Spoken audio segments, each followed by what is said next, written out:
सब अच्छे होंगे। तो टाइम है सुबह का, सुबह के बजे हैं मतलब लगभग 6 बजे हैं। आज संडे है तो आज मैं अलार्म तो 5 बजे की ही डाल के सोई थी। फिर मैंने सोचा कि होता है ना कि आलस आ जाता है, और मैं सोची संडे है तो फिर से सो गई। और अभी बजे हैं 6 और बच्चे अभी तक सो रहे हैं। आजकल बच्चों को भी सोने का टाइम लगता नहीं है, बड़ों से ज़्यादा तो बच्चों को टेंशन रहती है सुबह उठने की। और मेरे बेटे का तो स्कूल फिर भी जल्दी का है तो वो भी जल्दी उठता है, तो मैंने सोचा कि सोने देती हूँ। तो वो सो रहे हैं। उठ कर मैंने चढ़ा दी है अपनी फेवरेट चाय। चाय बिना तो सुबह का आलस खुलता ही नहीं है। तो चाय बना रही हूँ मैं सिर्फ मेरे लिए, क्योंकि बेटी तो सो रही है और बेटे को तो चाय का शौक है ही नहीं ज़्यादा। तो एक बार आलस दूर करके चाय पीने के बाद फिर से मिलते हैं फ्रेश माइंड से।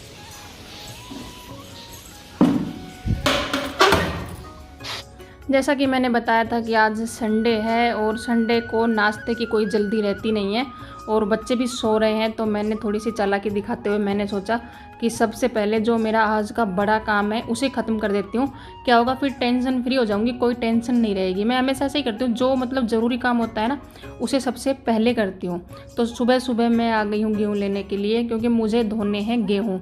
वैसे तो आटा काफ़ी बचा हुआ है, लेकिन ये काम ऐसे हैं जो एडवांस में करने पड़ते हैं। अगर हाल तुरंत करते हैं तो नहीं भी होते हैं। और क्या होता है, अभी वो ज़माना तो चला गया है कि अगर आटा ख़त्म हो जाए तो किसी के घर टोपियाँ लेके चले जाओ। तो वो टाइम तो है, वैसे करते हैं काफ़ी लोग, लेकिन हमारी मम्मी जी को बिल्कुल भी पसंद नहीं है। हमारी मम्मी जी को सभी काम मतलब टाइम से पहले पसंद है। तो मैंने सोचा कि आज मतलब गेहूँ धो देती हूँ सबसे पहले। और आज लग रहा है कि धूप भी निकलेगी। कभी ऐसा होता है ना कि मौसम को चेंज होते कुछ पता नहीं चलता है कब चेंज हो जाए। तो आज मौसम दिख रहा है कि साफ़ है, तो मैंने सोचा आज सबसे पहले ये काम ख़त्म कर देती हूँ, गेहूँ ही धो देती हूँ। तो ये जैसे एक कट्टा है जो हस्बैंड आए थे ना, तो वो रख के गए थे प्लॉट में से लेके।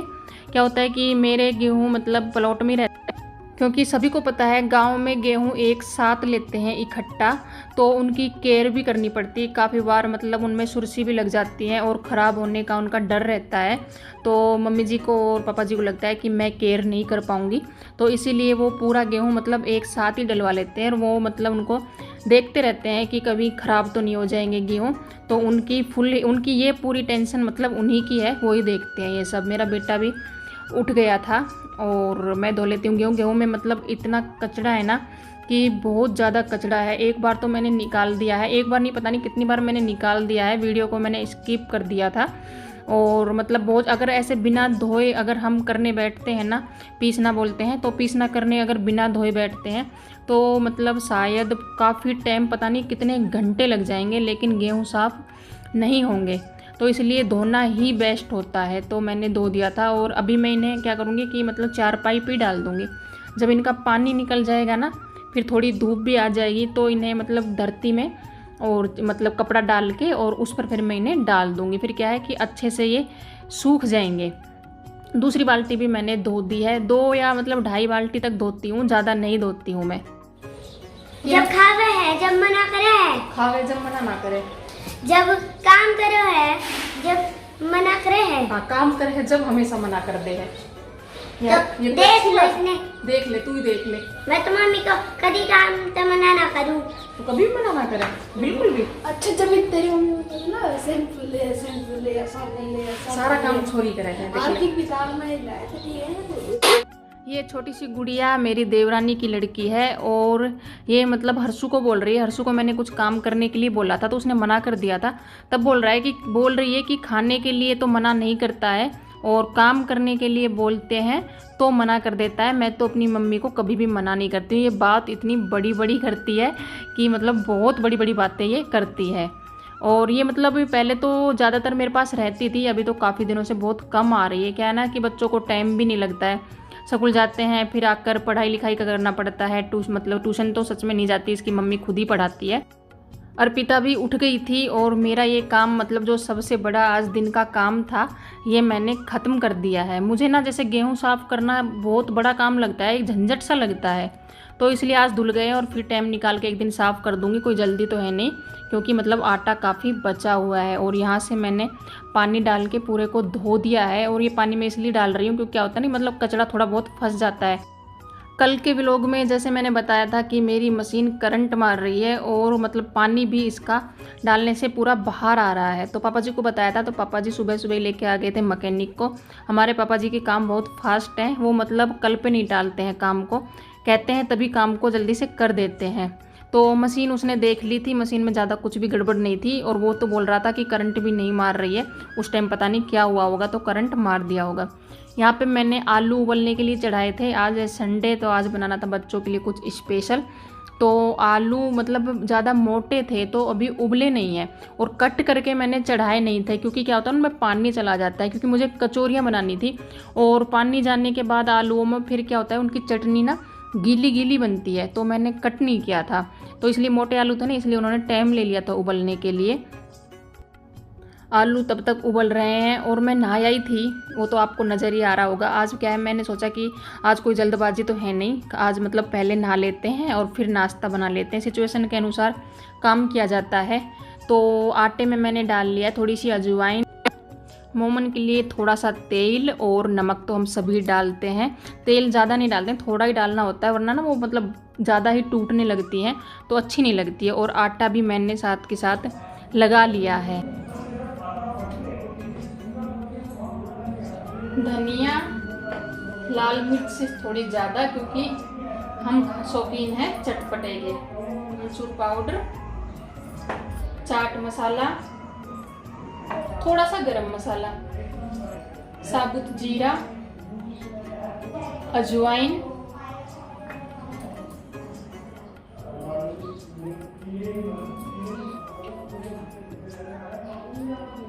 नमक डालना भूल गई थी तो अभी इसमें डाल देती हूँ नमक।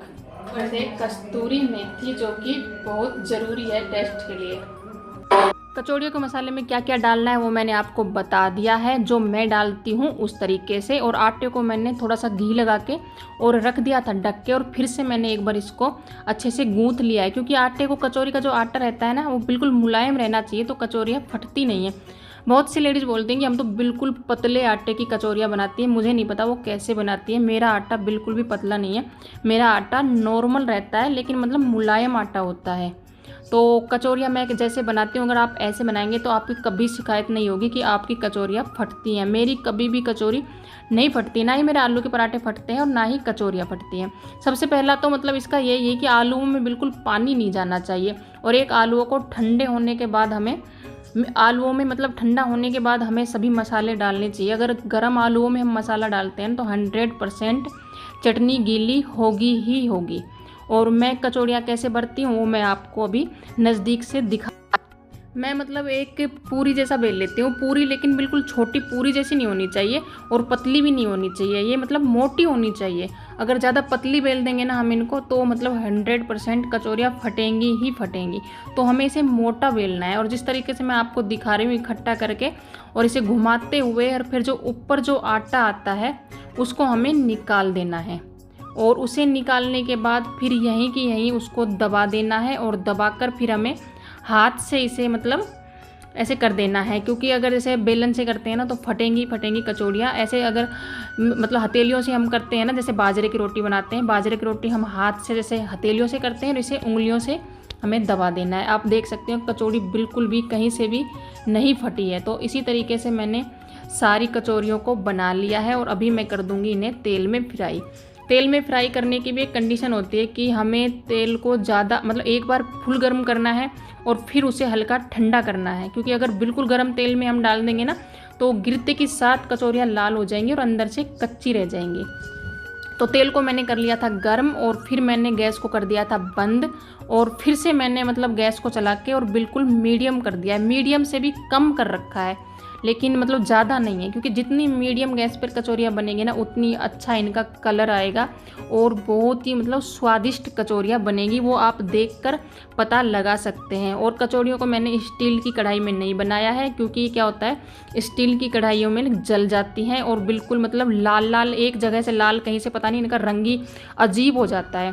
तो मैं कचौरियों को हमेशा, जैसे ऐसी कोई भी चीज़ होती है तो मैं बनाती हूँ सिल्वर की कढ़ाई में। सिल्वर की कढ़ाई ऐसी कुछ भी चीज़ बनाने के लिए बेस्ट है। मतलब पहले तो मतलब लोहे की कढ़ाइयों में बनाती थी हमारी दादी नानियाँ जो भी थी सभी, मतलब लोहे की कढ़ाइयों में बनाती थी। अब लोहे की कढ़ाई में तो नहीं बना सकते, लेकिन सिल्वर की कढ़ाई बेस्ट है। वैसे मेरे घर में भी स्टील की कढ़ाई है, मैं भी सब्ज़ी वगैरह बनाने में यूज़ करती हूँ, लेकिन ये सब चीज़ें मैं सिल्वर की कढ़ाई में ही बनाती हूँ। ये अंदर से काली होके रखी है, मैंने खूब जी जान इसमें लगा दिया है, लेकिन ये सफ़ेद नहीं होती है।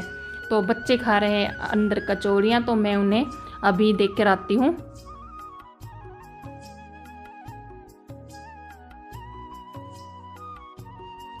सभी कचौरियाँ बन गई थी और बच्चों ने भी खा ली थी, लेकिन मैंने अभी नहीं खाया है।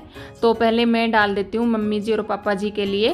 मम्मी जी तो बोल रही थी कि मुझे तो बुखार है, शायद तबीयत ठीक नहीं है, तो मैं तेल का नहीं खाऊंगी, तो पापा जी खा लेंगे, तो उनके लिए मैंने डाल दिया और हर्षु को दे दिया है कि जल्दी जाके दे के आ जा।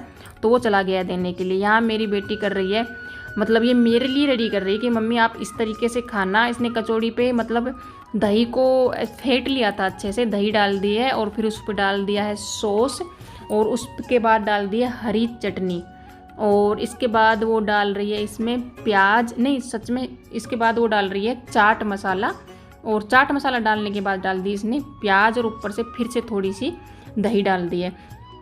इसका टेस्ट मतलब बिल्कुल आलू की टिक्की जैसा आता है। और मेरी बेटी मतलब पराठों को भी काफ़ी बार ऐसा खाती है, लेकिन मतलब ये ठंडे हो जाते हैं ना आलू के पराठे, तो ही अच्छा लगता है ऐसे करके खाते हैं तो। और आप भी ऐसे खा सकते हैं। तो अभी मैं थोड़ी फुर्सत से लेके आ गई हूँ अपने लिए, एक ही कचौड़ी लेके आई हूँ, क्योंकि बनाते बनाते ही हमारा तो पेट भर जाता है, खाने का मतलब कोई मतलब रह नहीं जाता है। तो यहाँ पे मेरी बेटी ने लगा रखा है कुछ कॉमेडी, तो वो ही अभी हम देख रहे हैं। खाना हो गया है और अभी आ गई हूँ मैं बर्तन साफ़ करने के लिए। कल वाले व्लॉग पे एक कमेंट था, एक मेरी प्यारी सी सब्सक्राइबर ने कमेंट किया था कि दी मेरी बेटी का नाम मिष्टी है और कल उसका बर्थडे है, तो आप अपने व्लॉग में उसका नाम लेना। तो मिष्टी बेटा, सबसे पहले आपको जन्मदिन की ढेर सारी शुभकामनाएं, और वो विशेष मैं आपको देना चाहूँगी जो मैं अपनी बेटी को भी देती हूँ हमेशा। तो मैं चाहूँगी आप खूब पढ़ो, अपनी ज़िंदगी में खूब तरक्की करो, अपने मम्मी पापा का नाम रोशन करो और खूब सफलता हासिल करो, पढ़ लिख कर इतने काबिल बनो कि अपने पैरों पे ज़रूर खड़ी हो। तो ये मैं आपको कहना चाहूँगी। एक बार फिर से आपको जन्मदिन की बहुत बहुत बहुत बहुत सारी शुभकामनाएं। इस जगह पर शायद आपको मेरा चेहरा क्लियर नज़र नहीं आ रहा होगा, क्योंकि क्या है ना, खिड़की है, ओपन है, और इसमें से जैसे रोशनी पड़ रही है, तो मतलब चेहरा क्लियर आ नहीं पा रहा है। और खिड़की पूरे घर में लग गई थी, और मतलब लास्ट में वो मिस्त्री धोखा दे गया, वो मतलब छोड़ के काम चला गया, वो वापस आया ही नहीं। तो ये खिड़की ऐसे ही रहेगी, पूरे रूम की मतलब पूरे घर की खिड़कियाँ लग गई हैं, और ये एक खिड़की बच गई है। उसका कुछ सामान भी था, वो भी लेने के लिए वो नहीं आया था, वो पता नहीं कहाँ चला गया था, तो इसीलिए ये खिड़की बाकी है। वैसे तो मतलब किचन में खिड़की की इतनी ज़रूरत बंद करने की पड़ती नहीं है, लेकिन काफ़ी बार पड़ती भी है। बर्तन धोने के बाद मैंने मतलब मशीन तो जैसे पापा जी जब चेक करके गए थे मतलब मशीन को, तभी मैंने लगा दी थी। मतलब उन्होंने बोला था कि एक बार चेक कर लेना आप भी अपनी संतुष्टि के लिए कि ठीक है या नहीं है। तो मैंने चेक करने के लिए मशीन लगा दी थी, और मैंने सोचा था कि साथ में कपड़े भी धुल जाएंगे। बच्चों की ड्रेस थी, बाकी डेली यूज़ के कुछ कपड़े थे। कपड़े और बर्तन जैसे मैं हर वीडियो में बोलती हूँ ख़त्म होते ही नहीं है, पता नहीं कहाँ से निकलते ही जाते हैं। तो कपड़े भी धुल गए थे। और अभी कर लेते हैं कमेंट्स की बात। कुछ तो क्या है कि कल मैंने बोला था कि जो भी मेरा व्लॉग लास्ट तक देखता है और किसी को पसंद हो तो कमेंट ज़रूर करना। तो काफ़ियों ने कमेंट मेरी यूट्यूब फैमिली ने की थी, तो मुझे मतलब बहुत अच्छा लगा आप सबकी कमेंट पढ़ के। पता चला कि हाँ, जिन्हें मैं भी नहीं जानती हूँ वो लोग मेरा व्लॉग देखते हैं। और मैं अपनी दिल की बताती हूँ कि काफ़ी ऐसा होता है ना कि काफ़ियों की डीपी नहीं लगी होती है, तो मैं चाहती हूँ कि ये मेरी बहनें कौन है जो मेरा व्लॉग देखती है, मैं उनको देखना चाहती हूँ। यहाँ पे मैंने चढ़ा दी थी चाय, और क्या है ना कि चावल ख़त्म हो गए थे डब्बे में, और मैं हंस रही हूँ। मेरी मतलब देवर की जो लड़की थी वो अपनी छत पे खड़ी हुई है और बोल रही है, मतलब एक और है मेरे जेठ जी की लड़की है, तो दोनों बोल रही हैं कि वो बोल रही है ताई आप व्लॉग बना रहे हो क्या? तो मैं बोल रही हूँ हाँ व्लॉग बना रही हूँ। तो कमेंट्स की बात बीच में रह गई थी। तो मेरा कुल मिला के कहना ये है, जब आप लोग कमेंट करते हो तो मुझे एक हिम्मत मिलती है, एक मतलब मनोबल मेरा बढ़ता है कि मुझे व्लॉग बनाना चाहिए, एक हिम्मत मिलती है। तो प्लीज़ आप कमेंट करते रहा कीजिए, और जो नए लोग हैं जो मेरी वीडियो देख रहे हैं प्लीज़ मेरे चैनल को सब्सक्राइब कर लीजिए, क्योंकि मुझे आप सबकी सपोर्ट की बहुत ज़्यादा ज़रूरत है। तो आप सपोर्ट करोगे तो मतलब तो ही कुछ हो सकता है। और वरना कभी कभी मैं हिम्मत हार जाती हूँ कि मतलब किसी के कमेंट्स भी नहीं आते हैं, लाइक भी नहीं आती है, तो मैं नहीं बनाती हूँ व्लॉग। मेरे साथ ऐसा ही होता है। लेकिन जब आपके लाइक कमेंट्स आते हैं और व्यूज़ ठीक ठाक आते हैं तो मन करता है। यहाँ पे चाय बन गई थी और कचौरियाँ जो बची हुई थी उन्हें मैं लेके आ गई हूँ। मैं और मेरी बेटी अभी करेंगे हल्का फुल्का सा नाश्ता और मेरा बेटा गया हुआ है बाहर। तो आज का व्लॉग आपको कैसा लगा? अगर थोड़ा सा भी अच्छा लगा हो तो लाइक करना, कमेंट करना, शेयर करना और चैनल को सब्सक्राइब करना बिल्कुल भी मत भूलना। और फिर से बोलती हूँ, कमेंट ज़रूर करना, क्योंकि आपकी कमेंट से ही मुझे आगे व्लॉग बनाने की हिम्मत मिलती है, वरना मैं हिम्मत हार जाती हूँ। आपके सपोर्ट की मुझे सख्त ज़रूरत है। तो मिलते हैं कल एक नई उम्मीद और नई उमंग के साथ। तब तक अपना और अपने परिवार का रखो ख्याल। आप सभी को राम राम।